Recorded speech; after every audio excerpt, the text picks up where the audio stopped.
Hello everyone. Welcome back to our channel, Canada Immigration. We hope you're doing great. In this video, we will talk about the strengthening of primary aims nibble volumes. Canada has long been celebrated for its commitment to welcoming individuals from around the globe, enhancing the nation's diversity, and bolstering its economy. This open-door approach has historically played a crucial role in addressing labor shortages and supporting economic recovery. However, as the Canadian economy evolves, the need to adapt our immigration policies to reflect changing realities becomes imperative.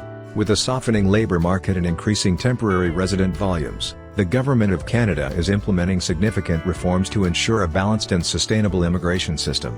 These adjustments aim to manage the flow of temporary residents, uphold the integrity of our immigration processes, and align with our economic and humanitarian goals.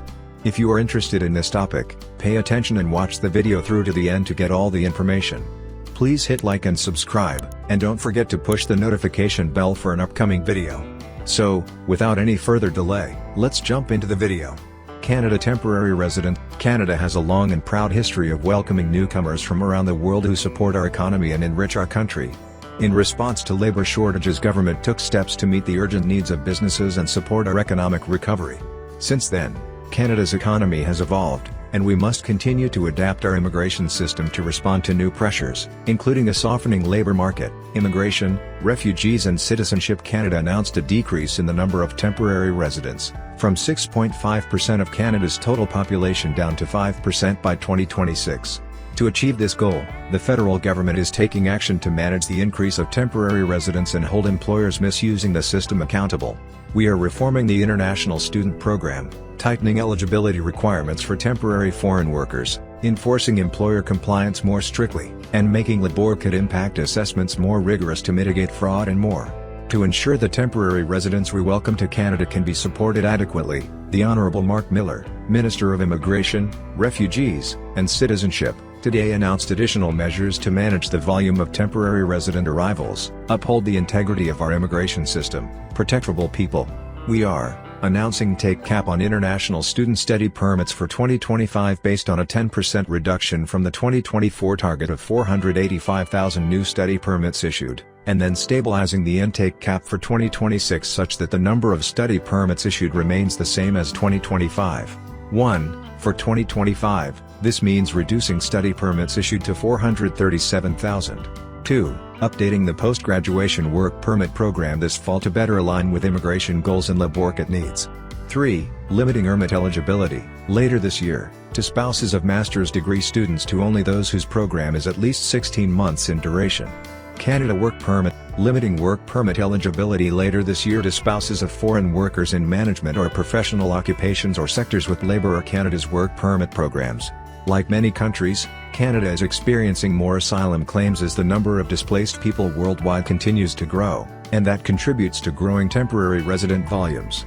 To align with our humanitarian responsibilities, the government has been working on several measures to address integrity issues and strengthen the Canada asylum system, including implementing partial visa requirements, improving claims processing while maintaining the fairness and integrity of the asylum system, as announced in 2024.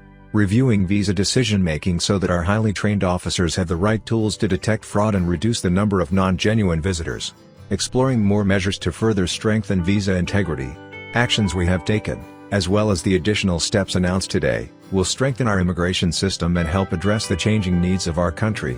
We have listened to Canadians, including our provincial, territorial, and municipal communities to seek to protect the integrity of our system and responsibly grow our country. Quick facts: the proposed reduction of temporary residents from 6.5% of Canada's total population to 5% will be reflected in the 2025 to 2027 Immigration Levels Plan, which will be released by November 1, 2024. 1. Graduates from programs at public colleges will remain eligible for postgraduate work. 3. They graduate from a field of study linked to occupations in long-term shortage. 2. As part of changes to the PGWP program, all applicants will be required to demonstrate a minimum language proficiency in French or English.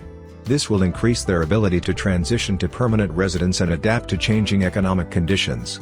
A Canadian language benchmark level 7 for university graduates and CLB 5 for college graduates will be required for anyone applying for a post-graduation work permit on or after November 1, 2024. The 2025 to 2026 study permit intake cap will include master's and doctoral students who will now have to submit a provincial or territorial attestation letter. We will be reserving approximately 12% of allocation spaces for these students in recognition of the benefits they bring to the Canadian labour market. 1. On January 1, 2024, the cost of living requirement for study permit applicants was updated to better reflect the true cost of living in Canada and help prevent student vulnerability and exploitation. 2. Budget 2024 proposes $743.5 million over 5 years, starting in 2024 to 2025, and $159.5 million ongoing to support the stability and integrity of Canada's asylum system. IRCC announces tighter cap for study permits and changes to PGWP eligibility.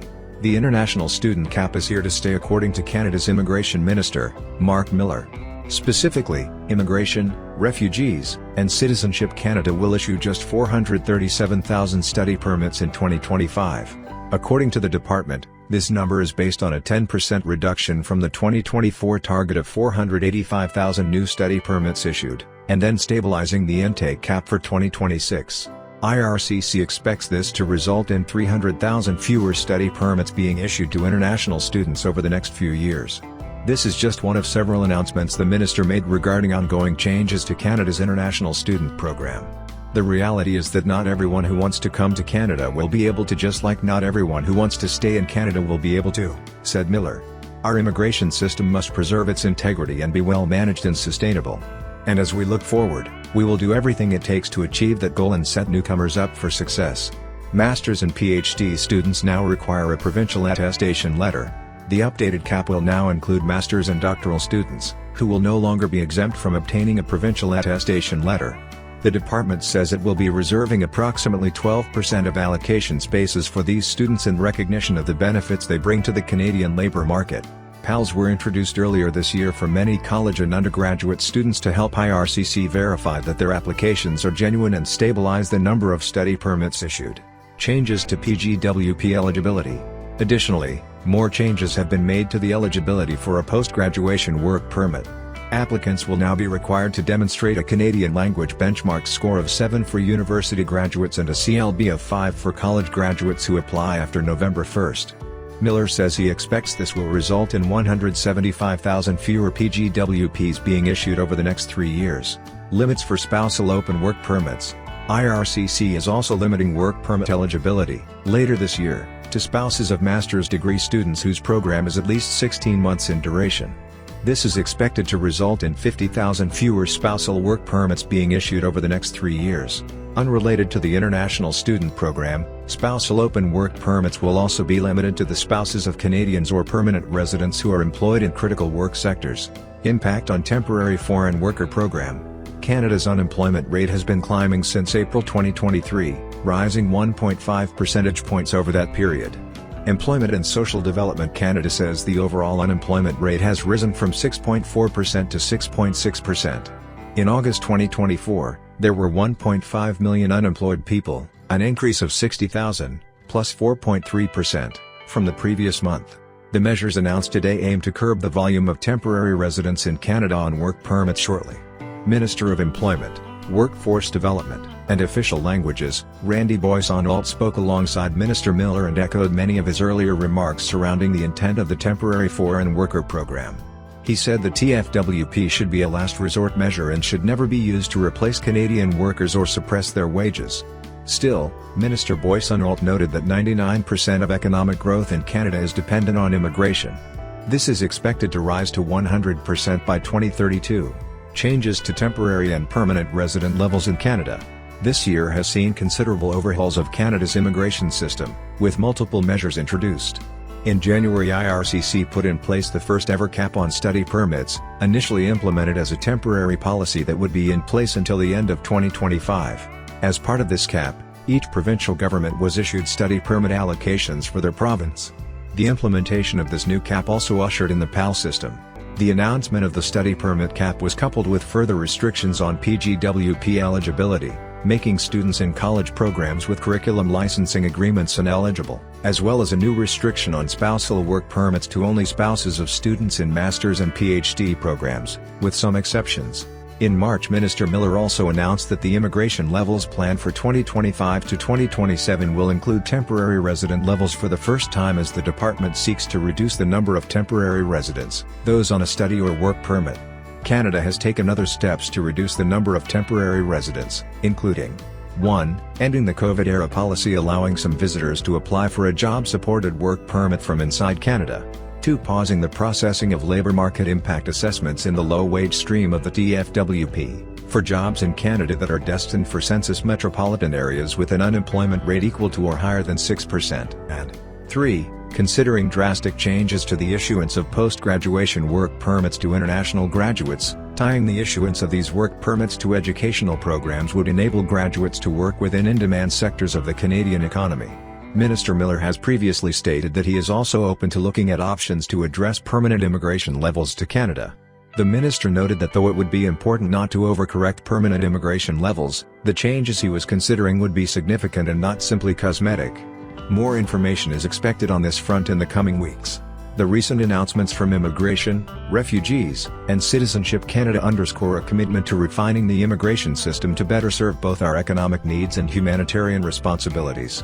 By introducing tighter caps on study permits, and signing graduate work permit eligibility uses acts of temporary resident volumes, the government is taking proactive steps to ensure that Canada's immigration policies remain effective and equitable.